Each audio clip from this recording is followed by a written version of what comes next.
मान्छेको बच्चाले होस् या कुनै पशुको बच्चाले होस्, आफ्नो आमालाई माया त सबैले गर्छन्, चाहे त्यो पशुको बच्चा होस् चाहे त्यो कुनै मान्छेको बच्चा होस्। यो भिडियोमा हेर्नुहोस् त, गौमाताको बच्चाले आफ्नो आमालाई खाना खुवाइरहेको यो दृश्य हजुरहरूको मोबाइलमा पनि आयो होला, तर मलाई थाहा छ हजुरहरूले स्किप गरेर जानुहुनेछ, किनकि यो भिडियोमा जय गौमाता उसैले लेख्नेछ जसले आफ्नो आमालाई माया गर्छ अनि गौमातालाई मान्ने र पुज्ने गर्छ। जसले आफ्नो आमालाई माया गर्नेछ उसले मात्र यो भिडियोमा जय गौमाता जय मा लेख्नेछ है त। यो भिडियोलाई भुलेर पनि इग्नोर नगर्नु होला।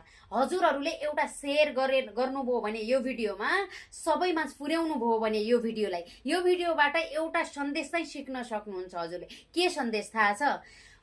एउटा बच्चाले आफ्नो आमालाई पनि खाना खुवाउन सक्छ, आमाले बच्चालाई मात्र होइन, बच्चाले आमालाई पनि खाना खुवाउन सक्छ के